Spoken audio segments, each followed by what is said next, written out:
सेवा शुल्क मात्र लिने गर्छ हैन सेवा शुल्क लिने गर्छ नि सर घुसखोर नभन्नुस् रे उहाँलाई ल हेर्नुस् त घुसखोर नभन्नुस् रे उहाँलाई उहाँ चाहिँ सेवा शुल्क लिनुहुन्छ रे सरकारले दिएको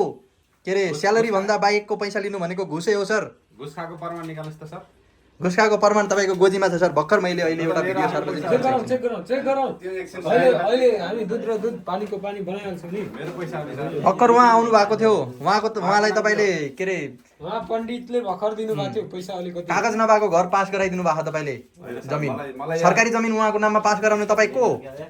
म इलाकाको लेखापाठको अध्यक्ष हो सर लेखापाठको अध्यक्षले सरकारी जग्गा नाममा सार्न सक्छ सर त्यो उहाँको नम्बरी जग्गा हो क्या नम्बरी जग्गालाई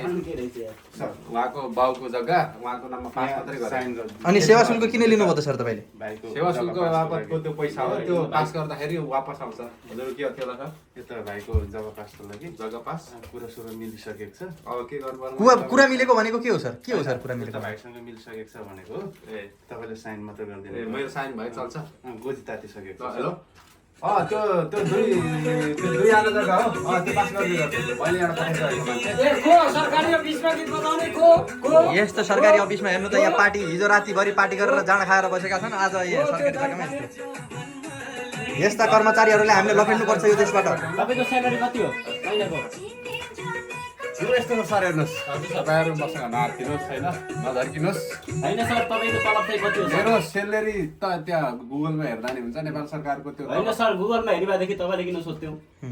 मेरो तलब तपाईँको लागि अब हेर्नु ल अब के अरे एप्पलको त्यो उ राख्नु भएको छ तपाईँले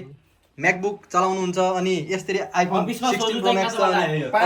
रक्सी पानी हो मिनरल वाटर मैले ल्याइदिएको घाँटी सुक्यो भन्नुभयो हैन सर त्यसमा त सोझै लेखिरहेको छ त हैन घाँटी सुक्यो भन्नुभयो हाम्रो उहाँले माया गरेर दिनु भएको कुरामा तपाईहरुले किन यत्रो बमण्डर गर्नुहुन्छ के यो सरकारी कार्यालय हो सर तपाईले यस्तो गर्नु पाउनुहुन्न अहिले उहाँले माया गरेर दिएको चिज लिँदा पाउँछ नि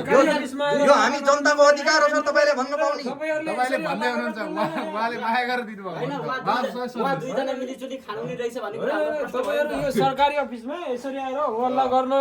तपाईहरुले यसरी हल्ला गर्नुभयो भने साधारण व्यक्तिहरुको के हुन्छ कामकाज अल्टिन्छ के होला हामी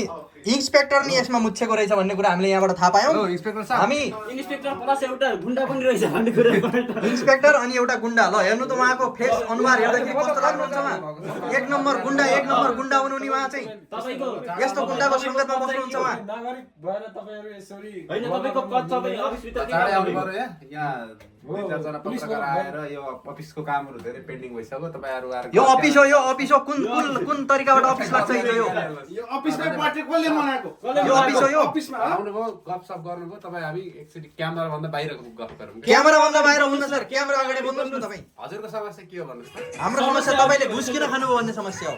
तपाईले खानु होइन सर नपता यहाँ खोल्टीमा भएर साम्नुस पैसा देखिन्छ ल भर्खर हामीले उहाँ हाम्रो पत्रकार हुनुहुन्छ उहाँको तपाईले जमिन नाममा हालिदिनु भएको छ भर्खर